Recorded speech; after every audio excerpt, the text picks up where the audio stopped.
Presiden Amerika Serikat Donald Trump berulang kali mengungkapkan kekhawatirannya soal pengaruh China di Greenland.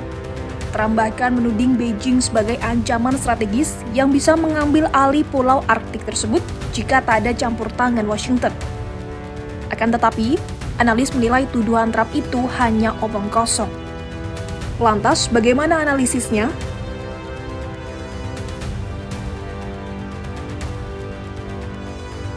Para analis berpendapat China hanyalah pemain kecil di wilayah Arktik dan bukan menjadi ancaman.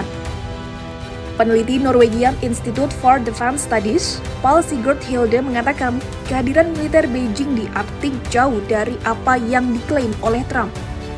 Mengutip AFP Selasa 13 Januari 2026, Hilde menyebut pernyataan Trump yang menyebut Greenland dipenuhi kapal-kapal China dan Rusia adalah omong kosong.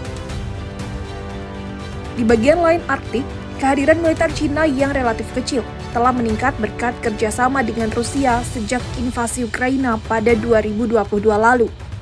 Menurutnya, satu-satunya jalan bagi China untuk mendapatkan pengaruh signifikan di Arktik adalah melalui Rusia.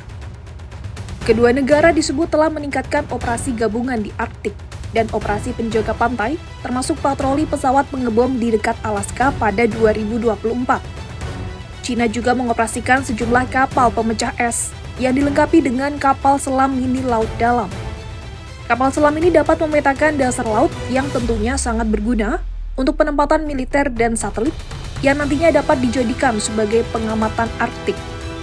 Namun, Beijing menegaskan bahwa kapal itu untuk penelitian ilmiah.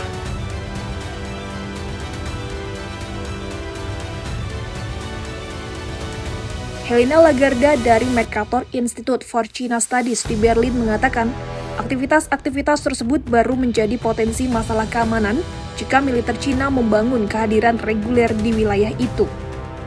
Menurutnya, China memiliki ambisi yang jelas untuk memperluas jejak dan pengaruhnya di kawasan ini.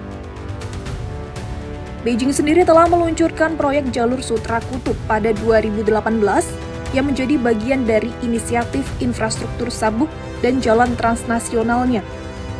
Proyek ini bertujuan untuk menjadikan China sebagai kekuatan besar kutub pada 2030 mendatang. China juga telah mendirikan stasiun penelitian ilmiah di Islandia dan Norwegia, sementara perusahaan lain telah berinvestasi dalam proyek-proyek seperti gas alam cair Rusia dan jalur kereta api Swedia. Persaingan dengan China untuk sumber daya dan akses ke jalur perdagangan di Arktik dapat mengancam kepentingan Eropa. Namun, baru-baru ini, proposal China untuk membeli pangkalan angkatan laut yang terbengkalai di Greenland dan sebuah bandara di Finlandia ditolak.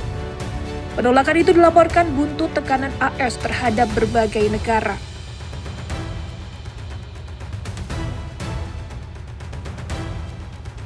Jalur Sutra Kutub adalah jalur dagang China yang bertujuan menghubungkan Beijing dengan Eropa. Melalui jalur Arktik, maka upaya Beijing memperluas pengaruhnya akan semakin mudah diakses seiring mencairnya es di wilayah tersebut. Beijing dan Moskwa pada Oktober 2025 lalu telah sepakat mengembangkan jalur laut utara atau NSR di sepanjang perbatasan utara Rusia. Jalur itu dapat mengubah pelayaran global dan mengurangi ketergantungan China pada Selat Malaka untuk perdagangannya. Tahun lalu, kapal-kapal China tercatat hanya melakukan 14 pelayaran di sepanjang jalur NSR. Meski demikian, NSR tidak melewati Greenland. Selain itu, tidak ada tanda-tanda aktivitas militer China di atau sekitar wilayah Arktik Greenland.